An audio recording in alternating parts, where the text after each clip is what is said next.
안녕하십니까. 고양시 일산 아파트 거래 1등 한성 부동산입니다. 오늘은 예전 이제 김포시가 묶이면 일산 아파트 가격 확 올라갈 것이라고 말씀드렸었잖아요. 오늘은 파주시가 이제 묶이게 된다면 이 고양시 일산 아파트는 굉장히 많이 오를 것 같습니다.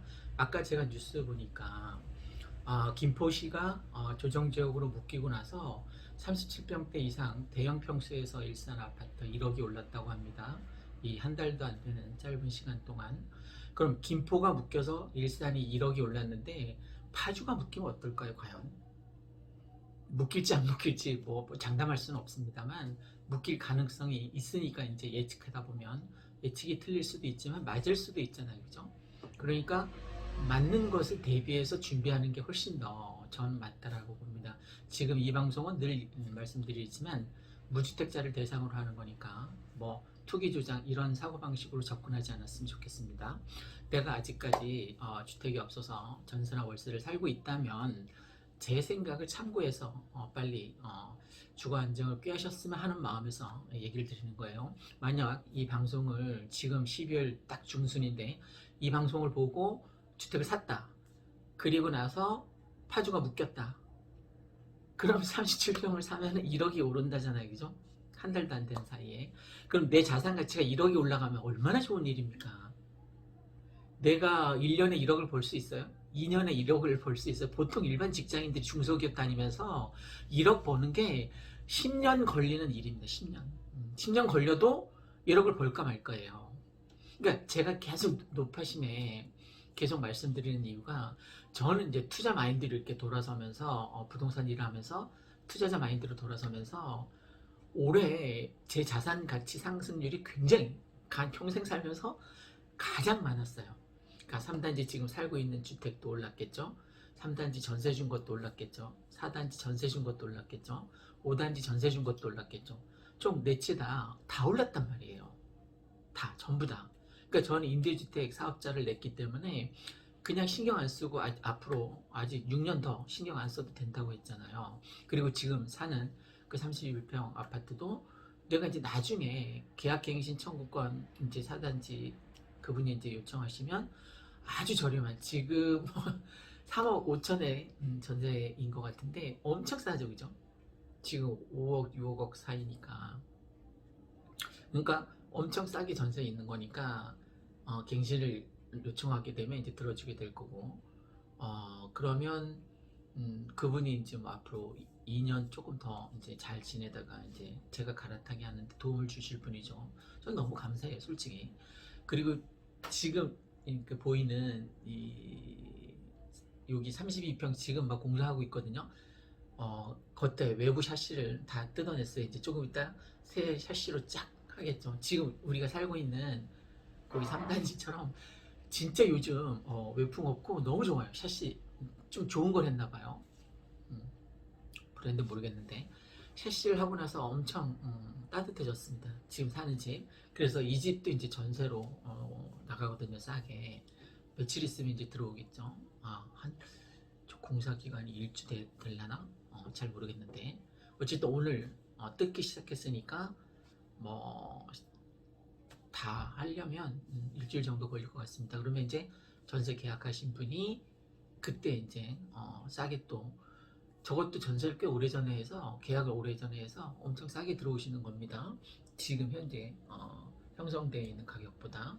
자, 제가 오늘 말씀드리고자 하는 핵심은 파주가 규제 지역으로 묶이게 되면 김포 묶였던 것처럼 그런 효과가 나타날 거라는 거예요. 그걸 뭐 풍선 효과라고 봐도 되고 저는 늘 자본주의 소득이라고 보는데 자본의 소득. 그러니까 돈이 돈을 버는 거예요, 그죠? 돈이 돈을 버는 거니까 지금 같은 유동성 장에서는 지금 뭐 풀린 돈이 M1이 1000조이고 M2가 1100조를 넘었답니다. 3100조를 넘었대요. 그럼 이러한 유동성 장세에서는 인플레이션 현상에 의해서 화폐 가치가 급격히 하락하는 거예요. 그러니까 자산 가치, 내가 부동산 자산 가치 이걸 장만해 놓지 않으면 난 계속 벼락거지로 살 수밖에 없는 거예요. 그래서 제가 지금 이 동영상 찍는 이유도 무주택자가 빨리 갈아탔으면 하는 마음에서. 그리고 또 주의할 사항 이제 좀 획기적인 호재로 하나 또 특례시로 우리가 승격했다라고 봐야겠죠. 고양시가 특례시가 되었어요. 그러면 이 특례시가 되면 뭐가 좋으냐면 앞으로 이제 추진하는 GTX라던가 일산 테크노밸리라던가 뭐 영상밸리, CJ 아레나, 킨텍스 1, 2, 3 이런 모든 사업이 훨씬 더 수월해진다는 거예요. 특례시로 이제 승격을 했기 때문에. 그러면 우리가 자족 도시로 올라서는데 훨씬 더 좋죠, 그죠? 특례시가 되었기 때문에 일례로 우리가 법원 검찰청만 예를 들더라도 우리가 의정부 지원 고양 지원청이었어요. 그러니까 의정부에서 지원을 받는 거였단 말이에요. 그런데 이제 독자적인 고양청이 되겠죠, 그죠? 그러면 검사, 판사, 변호사 이 인력이 굉장히 많이 늘어나게 되거든요. 고급 인력이 뭐 상위급 그 공무원들도 많이 늘어나게 되고 특례시가 되면 그럼 훨씬 더 자족 도시로서의 어떤 기능 면모를 갖추게 되는 거예요. 그거 너무나 좋은 거죠. 김포시가 묶였을 때 1억이 올랐다고 했잖아요. 이제 파주시가 묶이게 되면 1억이 올라요. 묶일지 안 묶일지 몰라요. 나도. 그런데 만약이라고 했잖아요. 만약 묶이면 1억을 또 날릴 건가요? 김포 날린 것처럼? 그러니까 이 김포나 파주나 고양이나 요건 이렇게 삼각 도시라고 봐서 같이 묶이거나 같이 풀어주거나 이렇게 서로 상호 보완적인 관계예요.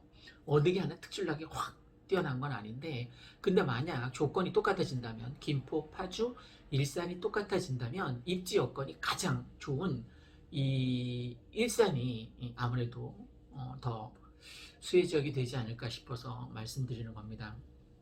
그리고 창릉 이제 뭐 공공임대가 훨씬 더 지금 계획보다 늘어날 것 같다라는 그런 뉴스를 본 적이 있는데 그게 이재명 경기도지사하고 서로 이제 의기투합해서 이게 뭐 서로 마음만 맞으면 경기도하고 마음만 맞으면 85%까지 공공임대가 들어올 수도 있다는 겁니다. 그러면 그건 공공임대 도시인 거죠. 공공임대, 창릉임대 3기 신도시가 되는 거죠. 그죠? 그럼 거기 누가 들어가려고 하겠습니까? 일반인들이. 가점이 높은 사람들이 간신히 일반 분양해서 들어가게 될 텐데 미분양 날지도 모르겠죠. 그죠? 공공임대가 85% 들어온다면 그때도 말씀드린 것처럼 여러분 평생 임대 살면 안 돼요. 자본주의 사회에서 내 자산 가치를 불려야지 계속 월세만 내고 임대주택에 살면 임대주택이 당첨됐다고 좋아하는 사람 그건 정말 바보 같은 생각입니다. 빨리 발상의 전환을 통해서 자본주의 사회에서 자본소득을 꾀할 수 있도록 해야만 됩니다. 아까 김포시하고 파주시가 묶인다면 이 일산 신도시는 또 1억 원어치 대박이 날 거라는 얘기를 드렸습니다. 그리고 조금 아까 본 뉴스에는 특목고 입학 그 순위를 아까 쫙 매겨놨더라고요. 그런데 놀라운 게 정발중학교, 그 다음에 백마중학교, 백신중학교, 오마중학교 이게 상위권에 다 들어있어요. 물론 특목고가 옛날 생각나네요. 우리 아이가 백마중학교 다녔거든요. 근데 이제 그 몇 년 전 얘기죠. 기숙사 학교에 뭐 열심히 해서 이제 합격해서 지금 국어 공무원 한다고 하잖아. 이제 조금 있으면 2년 정도밖에 안 지났는데 8급으로 승진할 가능성이 있다고 엄청 좋아하더라고요. 8급으로 승진했으면 좋겠습니다. 이제 말단 9급 공무원에서 벗어나서 어쨌든 걔가 특목고에 가서 어쨌든 잘 풀린 케이스이죠. 지금 걔 또래 아이들이 취업 못해서 막 고민하고 있는 것 같던데 오늘 일산 아파트거 1등 한성부동산에서는 김포가 묶이고 나서 37평 49평이 1억이 올랐으니까 만약에 이건 파주하고 어떤 적대적인 관계 아까 얘기했죠, 그죠? 서로 상생하는 관계라고. 파주가 묶이게 되면 파주도 물론 좋아지고 GTX 역세권에 특히 그 세계 브랜드 같은 경우 지금 84제곱미터가 10억입니다. 그러면 여기 구축이긴 하지만 거기 10억하고 여기 84제곱미터가 10억이 안 됐단 말이에요. 아까 그 단톡방 보니까 1단지 삼성 아파트 47평인가 이제 10억이 이제 드디어 찍혔다라고 하던데 그러면 서로 상생하게 되는 거죠, 그죠? 그래서 서로 도움을 주고받는 그래서 무주택이라면 빨리 아파트 장만했으면 하는 작은 바람이 있어서 동영상 찍은 거니까 무주택자를 대상으로 했고, 무주택자라면 빨리 아파트를, 뭐 수단과 방법을 가리지 말고 저는 사라고 하고 싶습니다. 뭐 신용대출 되니까 개토하기 전에 신용대출 받아놓고, 또 시댁 친정 뭐 부모님 찬스 5천만 원까지 그냥 무상 증여되니까 양쪽에서 1억 땡기고 해서, 어쨌든 수단과 방법을 가리지 말고 2억을 장만해서 2억 개투를 해서 37평 아파트 장만하시기 바랍니다. 그럼 지금 장만하면, 제 유튜브 보고 바로 와서 장만하면 이제 파주가 묶이면 1억을 버는 거예요. 그거는 이제 여러분 손에 달려 있습니다. 건성하시기를 바라겠습니다. 행동만 답입니다. 생각만 하지 마시고 행동으로 옮기시길 바랍니다. 지행합일.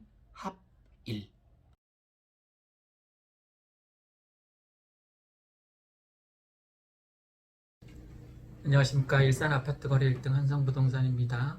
오늘은 김포가 드디어 조정지역으로 묶이게 되면서 나타나는 몇 가지 현상에 대해서 한번 알아보도록 하겠습니다.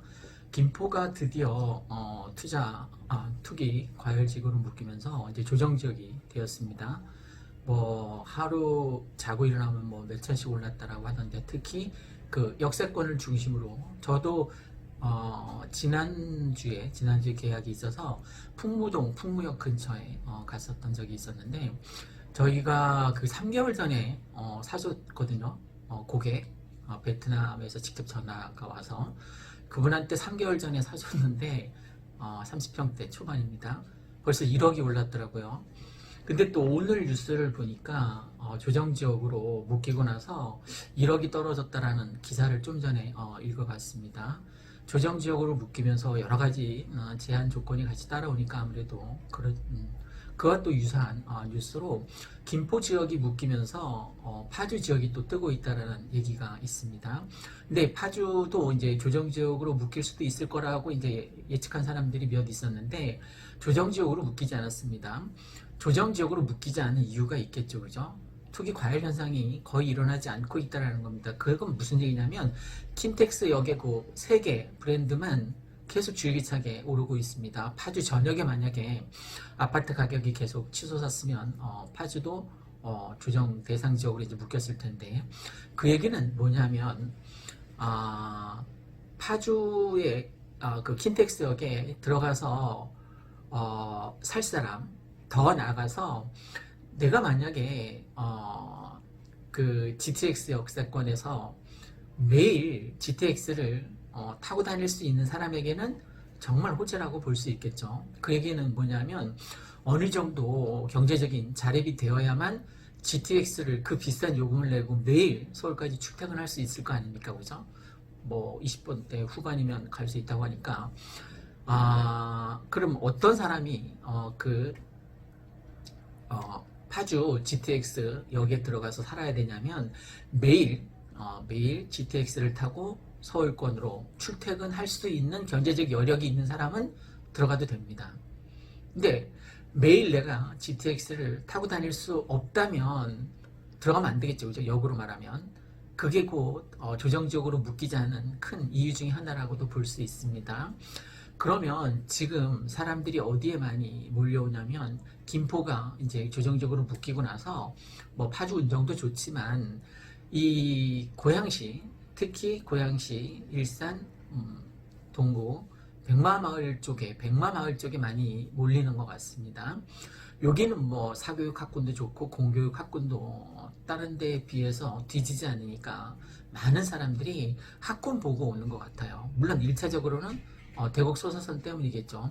그 대곡 소사선이 이제 개통이 되면 여기는 뭐 백마역에서 갈아타지 않고 김포공항 가서 5호선, 9호선을 이용할 수 있으니까 아주 편리해지는, 서울 출퇴근이 편리해지는 지역이 될 수 있겠죠. 그래서 경기도권에서 가장 많이 서울 사람들이 와서 투자하고 아파트를 매입한 동네가 바로 이 고양시이고, 고양시 중에서도 주목받는 곳이 킨텍스보다 오히려 저는 백마역 요 주변에 몰려오는 사람이 훨씬 더 많다라고 생각이 됩니다. 그쪽은 이미 뭐 모든 가격이 킨텍스 역세권 선반영이 돼서 뭐 15억이 넘었다라고 하더라고요, 지금. 이미 오를 대로 올려서 그쪽으로 투자하지 못하고, 또 그쪽은 특히 지금 학군이 좋지 않습니다. 그죠? 초등학교가 하나밖에 없는, 그리고 뭐 학원을 다니려면 이 서구 쪽이나 아니면 동구 쪽 백마마을로 학원을 다닐 수밖에 없으니까 입지 여건이 킨텍스 역세권보다 오히려 백마 역세권이 훨씬 더 저는 좋다라고 보여집니다.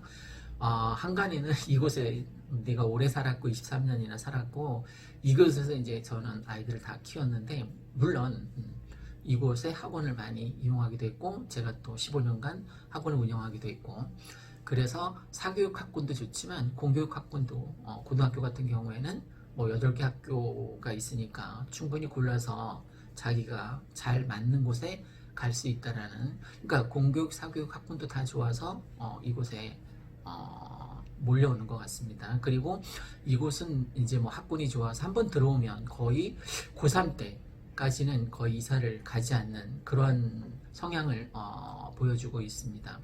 그러니까 학군뿐만 아니라 나머지 뭐 하다못해 큰 대형 슈퍼라든가 하다못해 뭐 내과, 외과 뭐 이런 병원 시설도 잘 되어 있거든요. 치과도 여러 개가 있고. 그래서 아이들이 차도를 건너지 않고 학원도 다닐 수 있고 해서 이곳 선호도가 높아지는 것 같습니다. 오늘은 김포가 조정지역으로 묶이면서 오히려 이 일산이 수혜지역이 되었다라는 취지로 말씀을 드리고 있습니다. 뭐 김포가 조정지역으로 묶여서 잘 됐다면 이런 취지는 아니고, 김포가 묶임으로 인해서 똑같은 입지 여건이라면 김포 똑같은 조정지역이니까 김포로 이제 가지 않고 거긴 뭐 얼음 수준이라고 합니다. 고양시로 몰려오고 있다는 얘기를 말씀드리는 겁니다. 참고해서 무주택자라면 꼭 잘 투자해서 내 집을 마련하시기 바랍니다. 지금 전세 살면 정말 뭐 속 터져 죽을지도 모르는 그런 분노에 차 있는데, 사람들이 그걸 한시라도 빨리 벗어나기 위해서는 내 이름으로 된 등기가 쳐진 아파트가 빨리 여러분 앞으로 등기가 쳐졌으면 좋겠습니다. 그래야만 좀 정서적으로 안정된, 또 주거 안정을 꾀할 수 있지 않을까 싶습니다. 그래서 한시라도 빨리, 지금 뭐 굉장히 가파르게 아파트 가격이 오르고 있고 전세는 계속 없고, 그러니까 전세가하고 매매가하고 갭 차이가 이제 굉장히 줄어들었어요. 그죠? 이 기간이 얼마 안 되겠죠. 지금 매매가하고 전세가하고 37평 제가 사례로 들었었는데 5억이었던 게 지금 6억 7천까지 올라왔습니다. 5억 5천까지 올라왔으니까 한 1억 2천 정도, 1억 2천 정도면 이제 내가 37평 사놓고 한 4년쯤 뒤에 들어와서 이제 살면 되겠죠. 내 전세를 빼거나 아니면 아파트 50% 담보대출이 나오니까 50% 담보대출을 받아서라도, 저는 무리를 해서라도 아파트 내 집 장만은 꼭 하셨으면 합니다. 전세 살면 주인만 좋은 일 시키는 겁니다. 그리고 지금 추세가 사람들이 많이 무주택자들이 아파트를 매수하고 있는 상황입니다. 저희 같은 작은 이 부동산도 유튜브 덕분이긴 하지만 지난 일주일 동안 8건을 거래했어요. 8건. 그러니까 매일 평균 한 건 이상을 거래한 거죠. 그죠?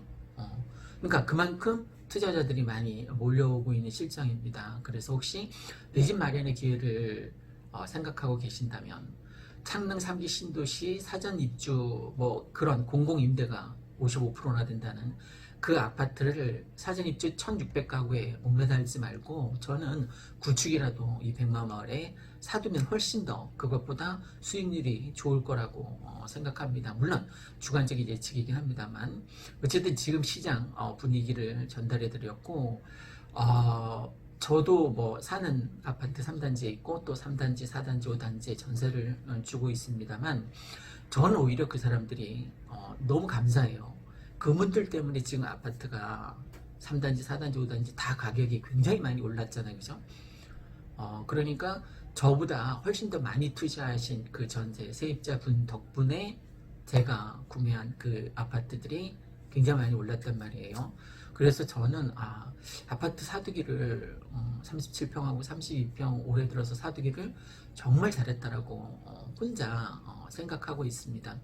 만약 그렇게 하지 않았다면 저도 이제 뭐 OECD 국가 중에서 노인 빈곤율이 우리나라가 1위라고 하니까 걱정이 태산 같았을 텐데 저는 뭐 나중에 주택연금도 할 생각이 있으니까 37평 같은 경우에 그러면 뭐 주택연금으로 뭐 150만 원 정도 받으면서 살 수 있지 않습니까? 그죠? 그것도 죽을 때까지 내가 언제 갈지 모르겠지만 노후 대책이 뭐 국민연금하고 합해서 어느 정도 우리는 또 따로따로 국민연금을 들어놔서 뭐 서로 받는 거 반띵할 필요 없습니다. 각자 알아서 쓰면 됩니다.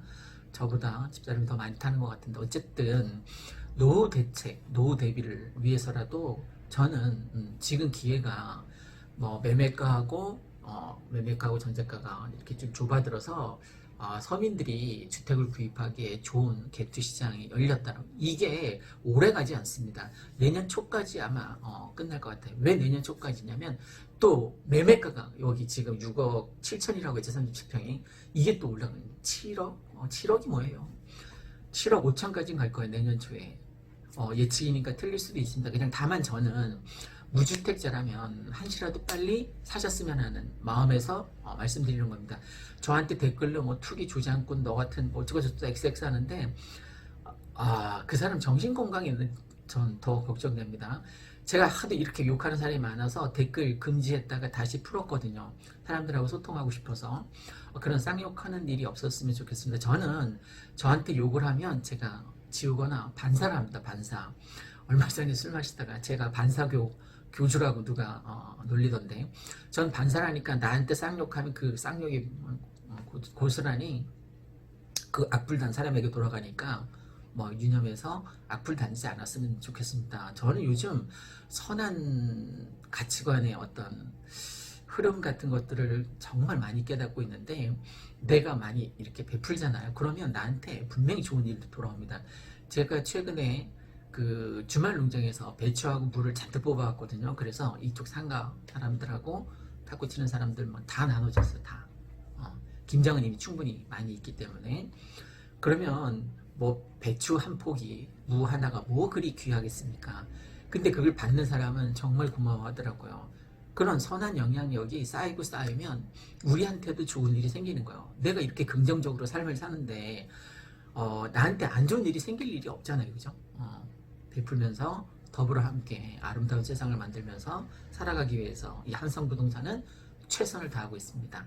여러분의 투자 자금이 헛되게 쓰이지 않도록 최선을 다해서 좋은 물건으로 알아봐 드리겠습니다. 그리고 또 요즘 뭐 아파트 이제 파실 요량으로 저희한테 물건을 내주시거나 전세 물건을 내주시는 여러분이 있는데 지금 이제 이 백마마을에서 저희 한성부동산이 집사람하고 따로따로 유튜브를 하니까 집사람은 일산부동산이란 이름으로 하고 저는 아파트거래 1등 한성부동산이란 이름으로 하는데 두 개 채널 다 수익이 들어옵니다. 광고 수익이 집사람 것도 물론이고 많지는 않지만 저는 이제 막내딸 용돈을 주고 있습니다. 정말 감사한 일이죠. 그것도 여러분이 동영상을 봐주시고 또 광고 스킵하지 않고 하나를 봐주시면 저한테 또 뭐 몇 원이 들어온다고 합니다. 하여간 뭐 다 감사한 일이죠. 구독자 여러분에게도 감사하고 지금 시청해 주시는 여러분에게도 진심으로 감사드립니다. 좀 더 진정성 있게 신뢰를 거래할 수 있도록 최선을 다하겠습니다. 이상 일산 아파트 거래 1등 한성부동산에서 김포가 조정적으로 묶이면서 이제 일산이 대박나고 있다는 취지로 말씀드렸습니다. 무주택자 여러분 빨리 아파트 장만하셔서 좀 주거 안정을 취했으면 좋겠습니다. 감사합니다. 안녕하십니까. 일산 아파트 거래 1등 한성부동산입니다. 여기는 어디냐면 저희 사무실이 있는 5단지 그 출입구 차단기 보이죠, 그죠? 차단기 반사거울.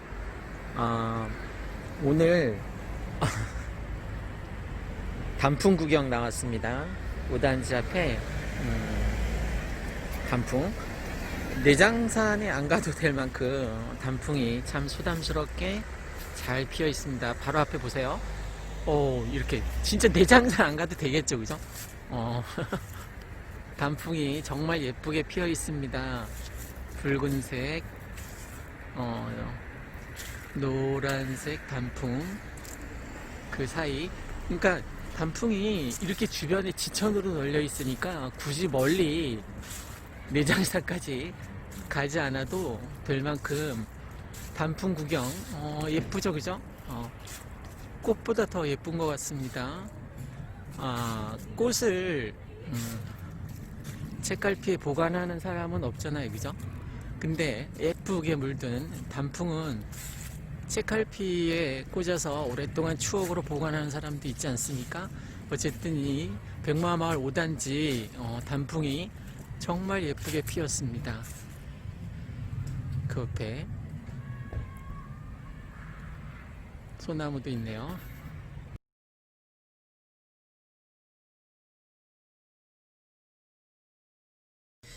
안녕하세요. 일산에서 23년 살고 있는 한성부동산 전현재입니다. 정말 오래간만에 영상을 제가 찍네요. 제가 7월에 영상 찍고, 지난 10월에 매일경제에서 인터뷰 요청해서 찍어간 거 이후로 지금 처음 드리는데, 제가 사실 요새 많이 바빠요. 많이 바쁜데, 그래도 지금 꼭 알려드려야 할 것 같아서 그냥 뭐 일하다 말고 정신없이 그냥 짧은 거 하나 전해드리려고 해요.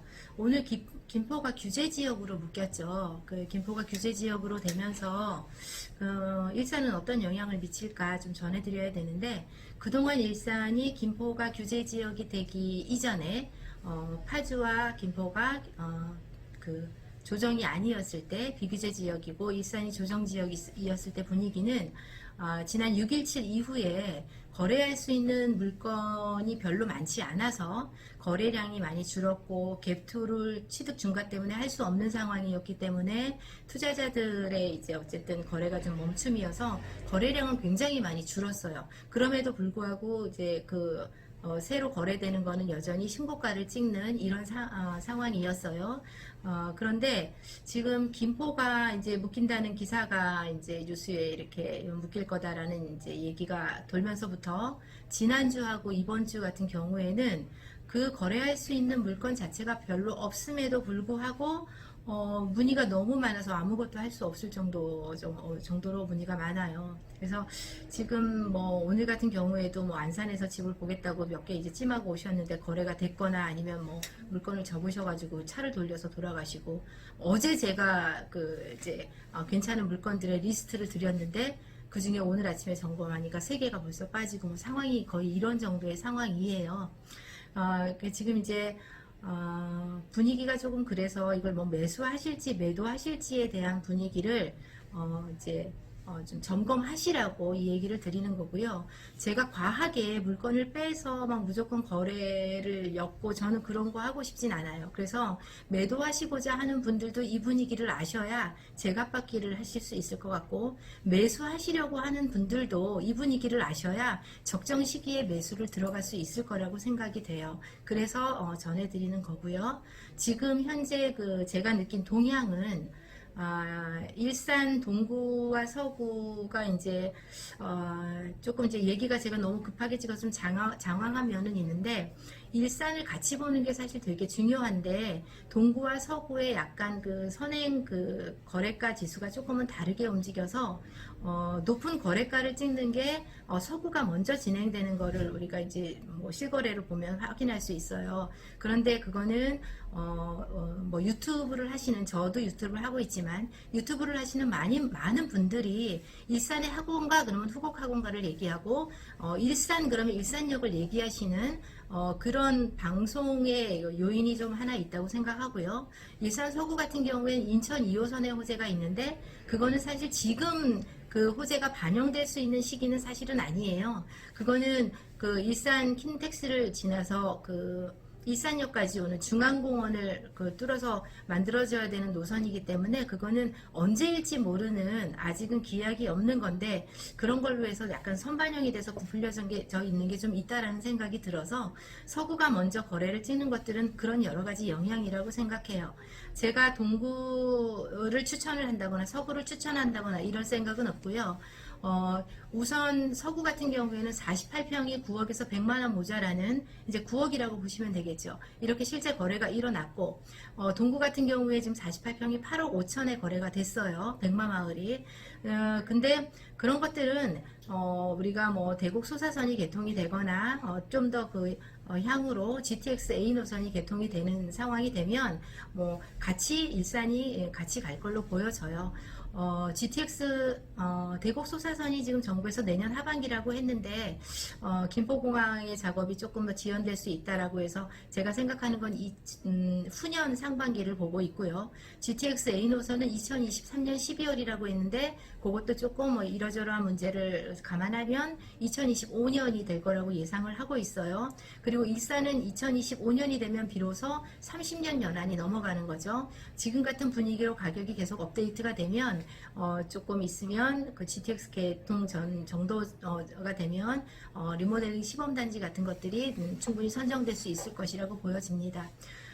지금의 분위기는 사실은 전 굉장히 많이 바빠졌지만 거래는 할 수가 없는 상황이에요. 왜냐하면 거래할 수 있는 물건이 별로 없습니다. 그래서 지금 요 즈음에 11월 정도에 나와 있는 시장의 물건들을 매수하신다면 아마 매수하시는 분 입장에서는 그나마 거래 가능한 거를 잡으실 수 있는 기회라고 생각이 되고요. 반면 매도하시는 분 입장에서 매도를 고민하시면 뭐 조금 더 이제 고민을 하시고 보시면 좋을 것 같고요. 여기는 이제 제가 뭐 주로 백마마을을 알려드리니까 백마마을 같은 경우에 뭐 실거래는 아직 안 나왔지만 27평 같은 경우에 4억 7천 실거래 됐고요. 그 다음에 32평 같은 경우에는 6억 500이 실거래 찍혀 있는데 뭐 6억 천의 물건 이런 것도 6억 1천 2천 물건을 지금 거의 거두고 있어서 6억 초반대에 거래되는 것을 잡으면 지금 현재 상황에서는 뭐 그래도 잡을 수 있는 물건을 잡았다고 보여집니다. 그리고 6억 밑에 물건이 30평대 초반에는 이미 없어요. 그것도 참고하시고요. 37평대 물건은 7억 밑에 물건에서 찾기가 한두 개 찾기가 조금 쉽지 않고요. 48평 같은 경우에는 현재 8억 밑에 호가 물건을 잡으시면 그나마 잘 잡으신 거라는 생각이 들어요. 그래서 지금 그동안 일산이 규제가 되면서 뭐 파주나 뭐 김포 같은데 많이 풍선 효과로 많이 이제 투자가 몰리는 바람에 되게 많이 핫했는데 규제로 인해서 이제 뭐 김포는 얼음이 됐겠죠. 근데 그 영향이 일산에는 어떤 영향이 될지 지금 현재 분위기로서는 뭐 앞으로 이제 당분간은 조금 더 많은 집중을 하시고 몰릴 것으로 보여집니다. 그러면 간단하게 이 정도만 전해드릴게요. 감사합니다. 그리고 한 가지 더 전세랑 관련해서 이제 전해드려야 될 것 같아서 제가 추가로 찍었는데요. 전세 같은 경우에는 지금 계약갱신 요구권 8월 말 이후에 그 계약갱신 요구권으로 인해서 기존 전세 세입자가 이제 뭐 주인이 들어와서 입주하시는 거 아니고는 2년을 더 연장해서 5% 이내의 증액 범위에서 더 사실 수가 있죠. 뭐 전세가 시중에 품귀이고 전세가가 고가인 거는 여러 가지 요인이 있겠지만 계약갱신 요구권에 대한 영향이 제일 클 거라고 보여집니다. 이제 그런 이유로 기존 전세를 사시는 분들은 전세가에 계속 이제 협의하셔서 갱신을 하실 것이고 새로 전세가 나오는 물건들은 매가가 이제 높이 올라갔기 때문에 매가 기준으로 전세가가 새로 형성이 되는 거잖아요.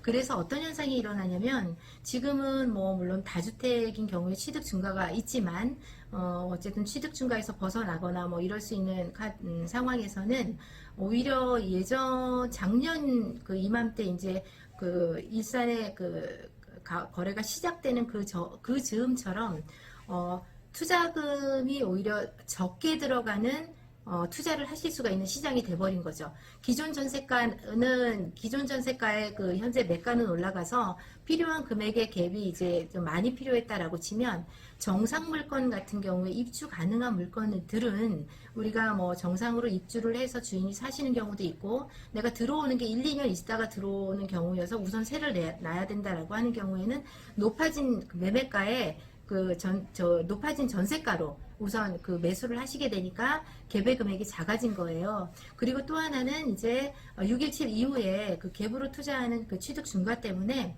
실수요자 시장들이 움직이는 거잖아요. 그러면 내가 실수요자 시장이라는 거는 뭐 지금 당장 들어가거나 뭐 이럴 수 없어서 1, 2년 있다가 내가 들어간다고 해서 잠깐 전세 놓는 물건도 있지만 내가 들어가서 살아야 되는 입장이면 그 평형을 갈아타기를 많이 하신단 말이에요. 그럼 평형 갈아타기 하시는 분들은 20평대에서 30평으로 갈아탈까, 30평대에서 40평으로 갈아탈까 이런 거기 때문에 지금 움직이는 시장에서는 초기 갭투 시장이 많이 활성화될 때는 20평대 물건들이 굉장히 많이 집중되는 평형이었다라고 치면 지금은 오히려 큰 평형의 그 평형들이 그 매수가 집중되는 그런 현상을 보이고 있습니다. 그리고 뭐 여기까지.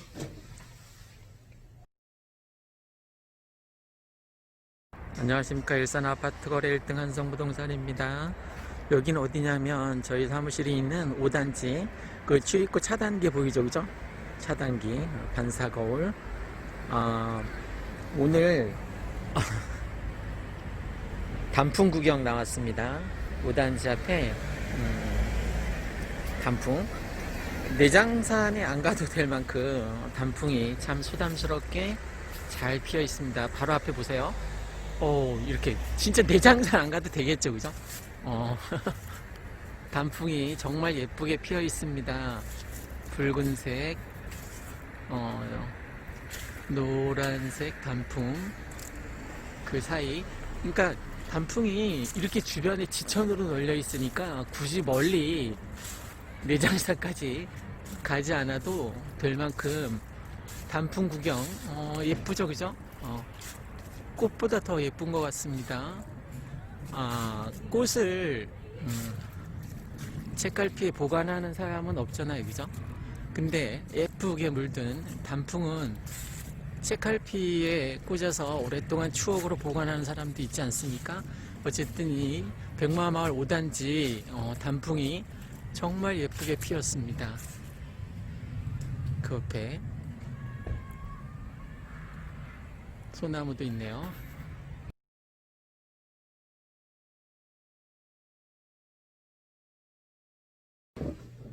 안녕하십니까. 일산 아파트 거래 1등 한성부동산입니다.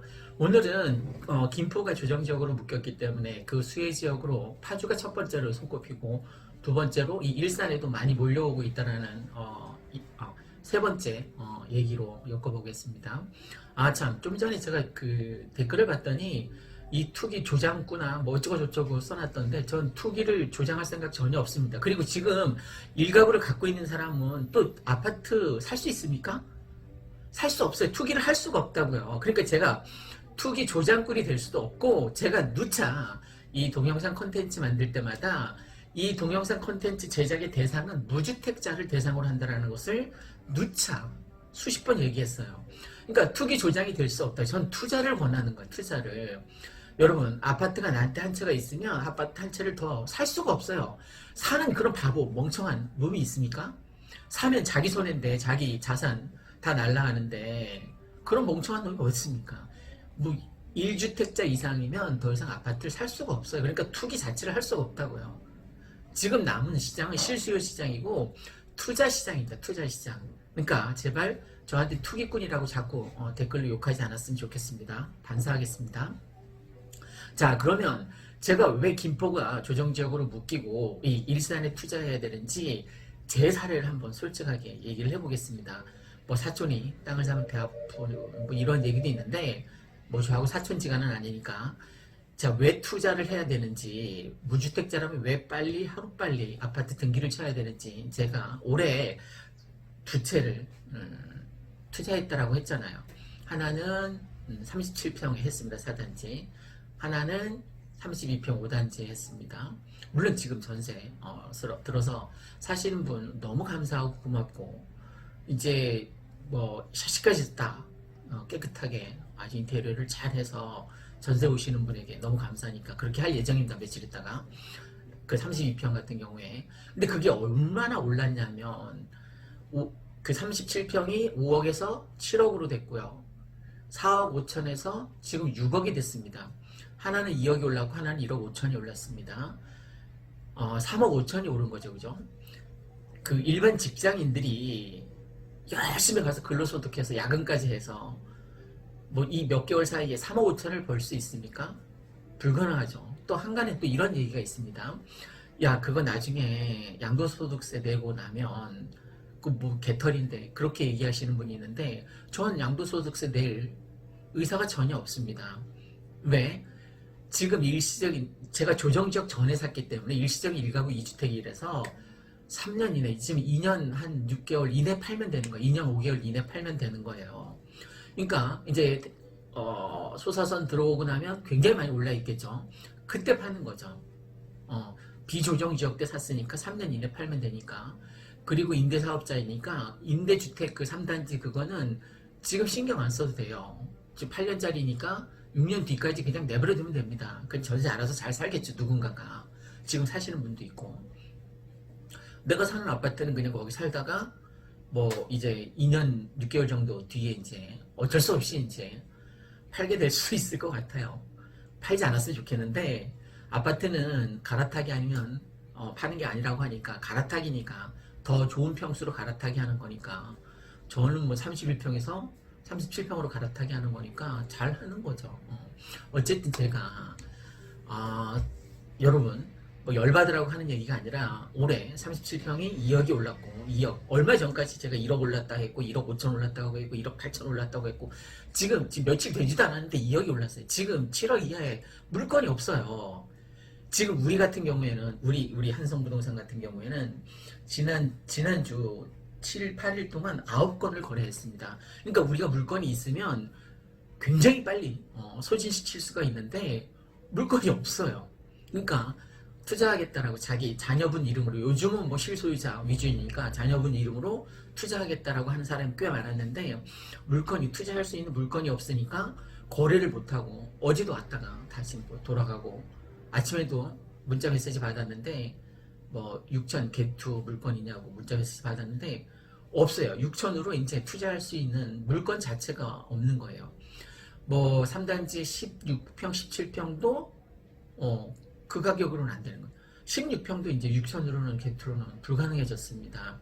그러니까 적어도 1억 2천, 1억 5천 뭐 이 정도 선은 있어야지 이제 백만마을에 투자할 수 있는데 지금 왜 이런 현상이 계속 일어나고 있냐면 김포가 조정적으로 묶였기 때문에 파주에 가려던 사람이 파주에 가는 사람도 많아요. 거기 GTX 근처에 세계 브랜드 뭐 유명한 거 있잖아요. 그 브랜드 빼고는 사실 투자하면 안 됩니다. 다른 지역은. 이건 뭐 제가 나중에 GTX 여기 거기 생겼을 때 혜택을 받을 그 세 개의 브랜드 빼놓고는 가급적 안 들어가시는 게 좋습니다. 지금 조정 지역이 아니라도 어쨌든 거기도 투자 가치가 있는 거죠. 그러니까 김포 다음으로 이제 서울 출퇴근하려니까 파주는 너무 멀단 말이에요. 그러니까 이 백마마을에서 그냥 머무르는 사람이 많다는 거죠. 서울로 출퇴근하고 나중에 소서선 들어오면 김포공항 가서 5호선, 9호선 뭐 여의도 19분이라고 하니까 쉽게 갈 수 있으니까 지금 제가 세 번째 시간으로 말씀드리는 게 김포가 이제 조정적으로 묶여서 얼마 전에 말씀드렸듯이 뭐 호가가 1억이 이제 떨어진 매물이 이제 조금 쌓이기 시작하는 모양입니다. 그러니까 순식간에 1억 올랐다가 세 달 전에 사준 게 1억 올랐다가 조정식으로 묶이니까 확 깎여서 이제 제자리 걸음이 된 거예요. 어쨌든 1억 올랐다라고 좋아했었는데 다시 1억 꺾이니까 당연히 이제 뭐 싫어하겠죠. 투자했던 사람들은. 그러니까 똑같이 김포하고 일산으로 이제 똑같이 조정지역으로 묶여서 김포 가려던 사람이 아무래도 입지가 일산이 훨씬 더 월등히 앞서니까 27년간 이 병원이라던가 쇼핑센터라던가 백화점이라던가 이런 입지가 만들어지는 거니까 아무래도 김포보다는 이쪽을 더 선호하는 것 같습니다. 제가 23년 살아봐도 이 백마마을은 정말 살기 괜찮은 동네입니다. 국토교통부에 따르면 서구뿐만 아니라 동구, 덕양구 다 올랐어요. 다. 전세 살던 사람이 서울에 전세 살던 사람이 더 이상 전세를 이제 옮겨가지 못하거나 전세를 구할 수 없으니까 지금 여기 일산 같은 경우는 전세가율이 70% 정도 됩니다. 그러니까 갭 차이가 얼마 안 되니까 이제 투자하시는 분들도 있고 사놓는 분들도 있고 전세 살기에 열받아서 아예 이사 오시는 그때도 말씀드렸지만 올해 경기도에서 이 고양시 가장 많이 하고 4,400가구가 넘더라고요. 와서 사신 분이 서울에서만 와서 사신 분이 그렇다는 겁니다. 이제 일산 후곡마을 그 일산역 근처에 후곡마을 있잖아요, 그죠? 그러니까 여러분도 투자하실 거면 일산역 후곡마을이나 백마역 백마마을 쪽으로 많이 투자를 하셨으면 좋겠습니다. 그 위에 물론 일산 전역이 조금씩 이제 오르고 있어요. 그런데 가장 많이 오를 곳에 투자하면 좋지 않습니까?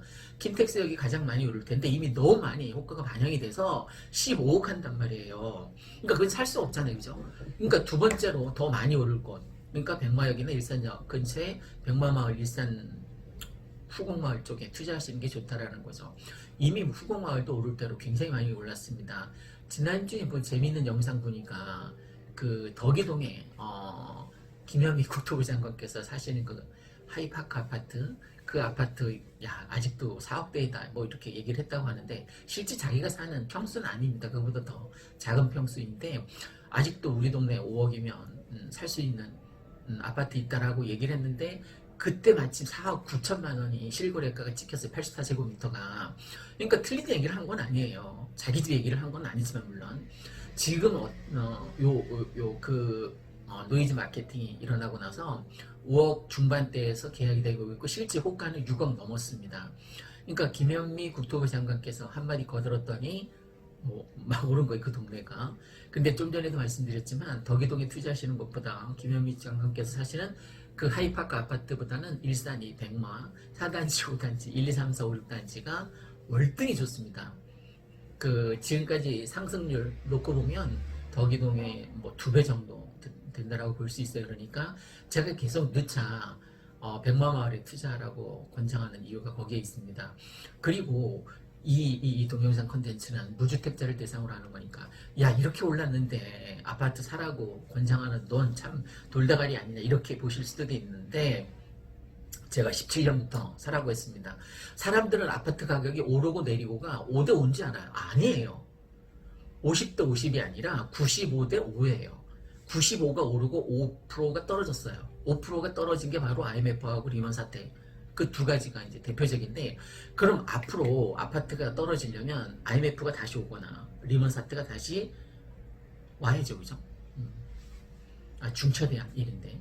그리고 지금 뭐 코로나 때문에 전 세계 경기가 뭐 개판입니다. 우리나라 자영업자 문 닫는 율이 굉장히 높아지고, 야 이렇게 경기가 안 좋은데 뭐 폭락론자들은 지금 가계부채로 인해서 폭락할 거라고 많이들 생각하고 있는데 잘못된 거예요. 야 지금 경기가 안 좋으니까 우리나라가 OECD 국가 중에서 주거 비용이 가장 작아요. 왜? 전세제도 때문에 그렇습니다. 외국인 전세제도가 없어요. 다 월세입니다. 그러니까 주거 비용이 엄청난 거죠, 그죠? 매월 뭐 호주 갔더니 주세에 들어가 매주 내야 돼, 매주 집값을. 환장하실 노릇이죠, 그죠? 내가 열심히 노력해서 근로자 이제 주급을 받으면 거기서 15% 30%를 떼줘야 되는 거예요. 정말 미칠 노릇이죠, 그죠? 근데 우리는 다행히 전세제도라는 게 있어서 어쨌든 3억에 전세 살면 덜 까먹잖아요, 그죠? 그러니까 우리나라가 OECD 국가 중에서 전세제도라는 게 있어서 주거 비용이 가장 낮았단 말입니다. 근데 이렇게 많이 올랐는데 너는 왜 무주택자들에게 투자하라고 권장하느냐, 그게 잘못된 거 아니냐라고 생각하는데, 지금처럼 코로나로 인해서 경기가 지금 개판인데 그럴수록 전세 살면 안 되는 거예요. 자, 생각해 봅시다. 내가 월세를 산다라고 가정을 해보세요. 그럼 월세를 내는 것하고 내가 대출을 내서 이자하고 어떤 게 더 싸요? 대출 이자가 훨씬 더 싸죠, 그죠? 그러니까 사람들이 대출 이자가 훨씬 더 싸니까 대출을 내서 아파트를 사라는 거예요. 전세? 2년 뒤에 2억이 올라요, 그죠? 2년 뒤에 2억이 올라. 그러면 매년 내가 5천을 세이브를 해둬야 되는데 2년 뒤에 어차피 2억 전세 오를 거 지금 2억 대출 받아서 2억에 대한 이자만 내자는 거예요. 그게 더 합리적이죠. 그게 더 논리적이죠, 그죠? 그게 더 과학적이죠. 그래서 제가 무리를 해서라도 레버리지를 이용해서라도 전세대출을 받거나 아니면 뭐 담보대출을 받더라도 50%니까 이 조정적은 50% 담보대출을 받더라도 무리를 해서라도 영끌을 해서라도, 영끌이란 단어가 위험하다고요? 여러분 아파트를 사는데 영끌하지 않은 사람 있습니까? 저도 올해 아파트 2채를 사는데 영끌했어요. 다 제 돈만 있는 거 아니에요. 빌려서 산 거예요. 그랬더니 37평이 2억 오르고 32평 1억 5천 오르고 총 3억 5천이 올랐어요. 제 자산 가치가 이 몇 개월 사이에 3억 5천이 불어난 거예요. 저는 이제 노후 대비 된 거죠. 그죠? 37평 가지고 이제 들어가서 살면서 평생 죽을 때까지 뭐 주택연금 가입해서 150만 원에서 200만 원 나오겠죠. 그럼 주택연금하고 뭐 교부생명연금하고 합해서 뭐 넉넉하게 살지 있지 않을까. 넉넉하지는 않겠지만, 그러니까 생각을 빨리 발상의 전환을 시켜서 그냥 이자보다 그 은행 이자가 지금 월세 내는 것보다 싸니까, 전세가율보다 이자 내는 게 싸니까 빨리 발상의 전환을 통해서 갈아타게 해서 무주택자라면 주택을 구했으면 하는 마음에서 높아심에서 말씀드렸습니다. 참고하시기 바랍니다. 감사합니다.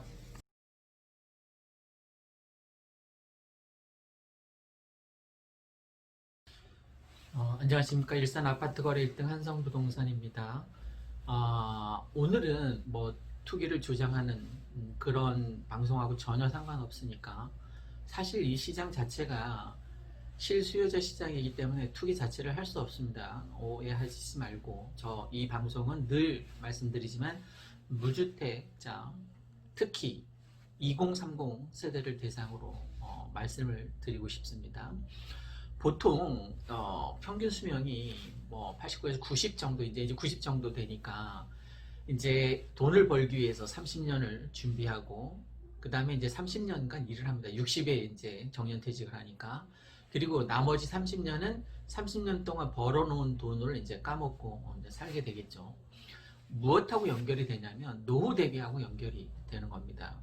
저는 노후 대비를 올해 겨우 한 거예요.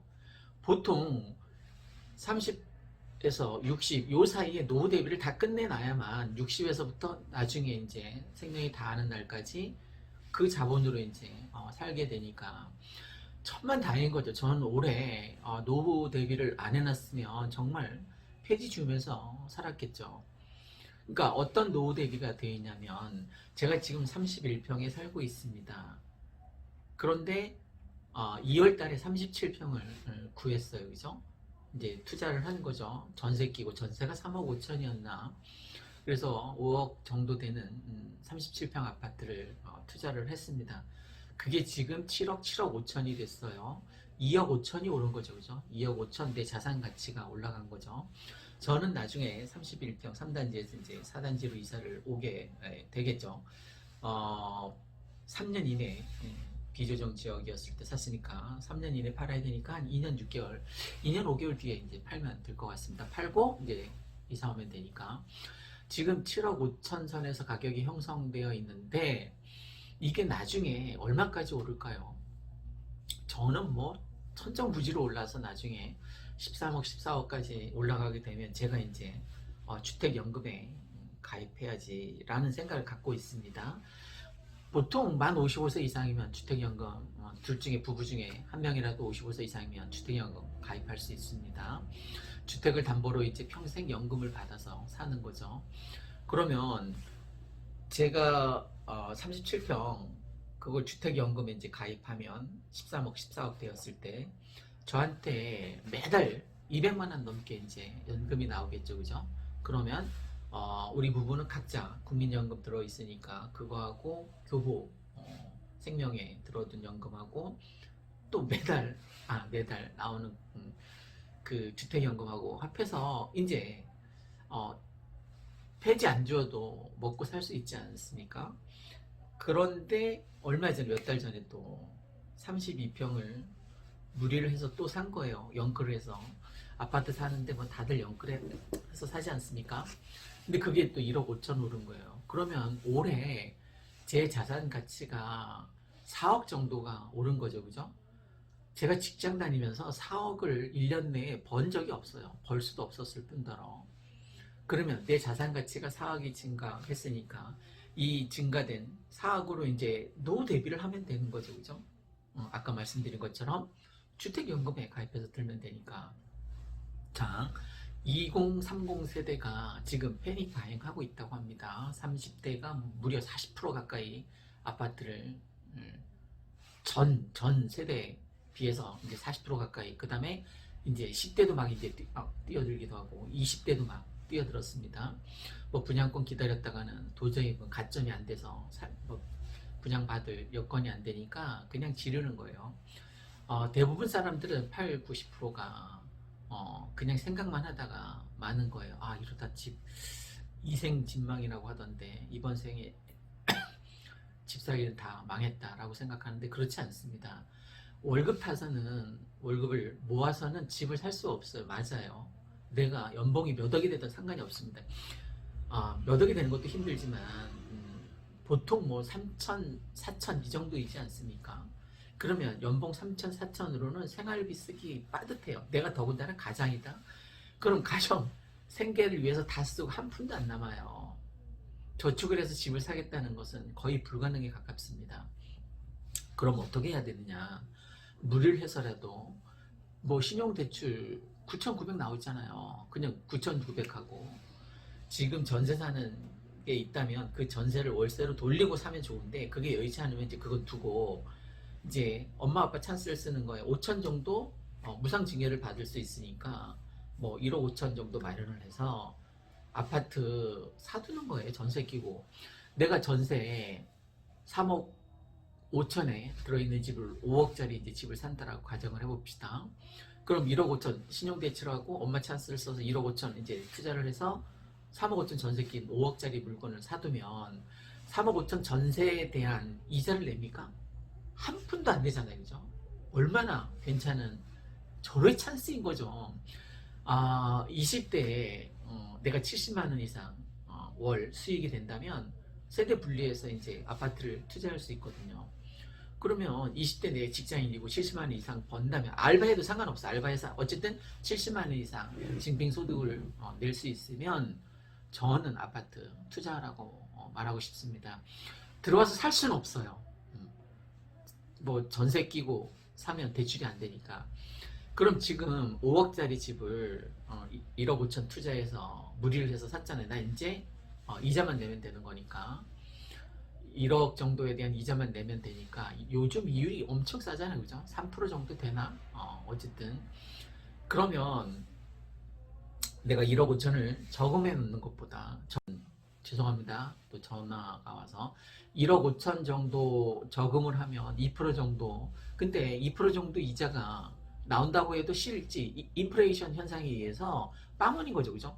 내가 아무리 많은 이자를 받는다고 해도 나의 실질적인 소득은 없는 거예요. 화폐가치 하락으로 인해서 그렇습니다. 그러니까 저금해 두면 안 되는 거예요. 근데 우리나라 사람들이 60%가 예금 적금을 선호해요. 그래서는 안 된다는 겁니다. 그냥 아파트에 투자해 놓으세요. 아파트가 어디 달아납니까? 바퀴가 달린 것도 아니고. 그래 놨다가 한 3, 4년 뒤에 이제 계약갱신 청구까지 다 끝나면 그때 가서 어떻게 들어오느냐고요? 내가 지금 모아둔 그때까지 뭐 4, 5년 열심히 일해서 모아둔 돈하고 이제 조정적이 그때 가면 풀리겠지만 안 풀린다 하더라도 50% 대출을 내는 거예요. 그럼 2억 5천 대출을 낼 수 있잖아요. 그래서 들어와서 살면 되는 거죠. 그때까지 이 아파트 가격이 얼마나 올라 있겠습니까? 창녕 3기 입주 때까지 오를 텐데 그럼 뭐 6, 7년은 올라 있겠죠. 그죠? 늘 제가 말씀드리지만 올해 37평이 2억 5천이 올랐잖아요. 2억 5천은 어디 가서 땅 파 보세요. 2억 5천을 장만할 수 있는지. 저는 지금 50대 간신히 노후 대비를 한 거잖아요. 이런 기회가 저한테는 없었어요. 조금 더 빚은 빚내서 집 사라고 얘기하잖아요. 저처럼 얘기하면 좀 부정적으로 봐요. 투기 조장한다고. 이건 투기가 아니라 자본주의 사회에서 자본소득을 마련하는 거예요. 자, 내가 직장 다니면서 2억 5천 벌 수 있습니까? 못 벌잖아요. 근데 아파트는 열일해서 내가 자거나 여행 가거나 정말 열일해서 2억 5천을 나한테 벌어다 준 거예요. 왜 이렇게 격한 감정으로 말씀드리냐면 제가 아무리 집을 사라고 해도 안 사는 사람이 너무 많은 거예요. 45%가 지금 무주택자인 거예요. 서울 경기권에. 내가 지금 가장이다? 그럼 언제까지 계속 전세 난민으로 떠돌이 삶을 살게 할 거예요. 그러니까 무리를 해서라도 지금 전세 끼고 사두면 내가 몇 년 뒤에 언젠가 들어와서 살 거 아닙니까? 그럼 그때까지 내 자산 가치가 얼마나 많이 올라 이렇게 떨어질 수도 있다? 떨어질 수도 있죠. 지금까지 2번 떨어지지 않았습니까? IMF하고 리먼 사태 때. 사람들은 아파트 가격이 오르고 내리고 5대5라고 생각하는데 95대5예요. 오르는 게 95%고 내리는 게 5%예요. 그 5%가 IMF하고 리먼 사태 때 떨어진 거예요. 그러니까 제발 무주택자라면 월세 산다면 무리를 해서라도 레버리지 효과를 이용해서라도 신용대출을 받아서라도 엄마 찬스를 이용해서라도 사라는 거예요. 내가 며칠 전에 그 20대 얘기했잖아요. 실 소득이 뭐 월급이 150개 안 되는데 무리를 해서 엄마 찬스를 써서 4,500 갭 투자를 해서 32평 샀는데 지금 1억 5천 자산이 생겼다고. 그 친구가 1억 5천 만들려면 20년은 걸릴 거예요. 실 소득액이 150만 원밖에 안 되니까 20년이 뭐 20년 해도 32평 아파트 살 수 있겠습니까? 그럼 이 친구가 나중에 이제 열심히 일해서 근로소득 진짜 열심히 잘 모아서 한 달에 50만 원씩 모아서 하여간 몇 년 뒤에는 와서 살 수 있지 않습니까? 그죠? 물론 그때도 담보대출이 필요하겠죠. 그때 가면 아마 조정지역이 풀리지 않을까. 그럼 70% 내줍니다. 70%. 지금 6억이면 유치 그 정도 내주겠죠. 4억 2천 정도 내주겠죠. 그러면 4억 2천 대출 받으면 6억짜리 그게 얼마가 돼 있을까요? 들어와서 이제 살게 되면 엄청 많이 오르겠죠. 요즘 소개팅 나가면 아파트가 있냐라고. 아파트가 있으면 일단 먹고 들어가는 거예요. 그죠? 아파트 빨리 장만하십시오. 이왕이면 큰 평수로, 이왕이면 비싼 아파트로 투자해 놓으시면 그게 나보다 더 많이 벌어요. 아까 내 뉴스 봤는데 자본소득, 즉 아파트가 열일해서 번 돈하고 근로소득하고 뭐 갭 차이가 어마어마하더라고요. 아파트가 번 게 야근까지 해가면서 진짜 쎄빠지게 가서 근로소득한 것보다 수도권은 30평대는 아파트가 올등이 더 많이 벌었어요. 올해 기준으로 보면. 그러면 내가 아파트보다도 못한 놈이 되는 거예요. 그죠? 돈 번 액수로 치면 아파트가 나보다 더 많이 벌었으니까 아파트가 돈 그렇게 많이 벌 때 난 뭐 한 거예요? 그냥 야근하면서 정말 힘들게 열받아가면서 상사 눈치 보면서 그렇게 열일했음에도 불구하고 내 근로소득보다 아파트가 번 돈이 더 많으니까 이건 진짜 열받는 일 아닙니까? 오늘 12월 4일 금요일입니다. 열받으라고 이 동영상 찍은 게 아니라 한시라도 빨리 무주택자라면 월세 산다면 아파트에 무리를 해서라도 엄마 찬스를 써서라도 아파트를 샀으면 하는 정말 간절한 마음으로 하는 겁니다. 저한테 이익이 있는 거 아니잖아요. 그죠? 저는 제 주변 사람들이 빨리 그 우라병에서 아파트 없는 사람 지금 뭐 화병 일부 직전이에요.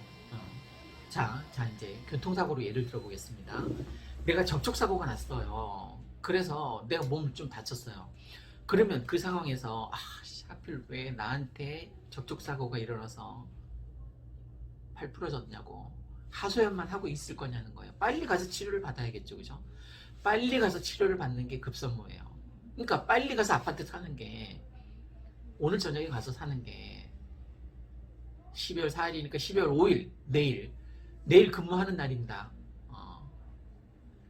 지난 토요일에 6건이나 했어요. 이 작은 사무실에서. 그러니까 얼마나 많은 사람들이 투자했는지 아시겠죠. 그죠? 지난 토요일에 6건의 계약이 이루어졌습니다. 우리 한성 부동산 이름으로.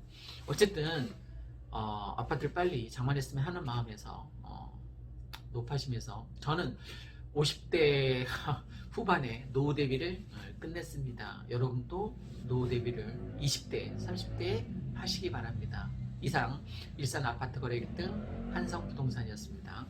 감사합니다.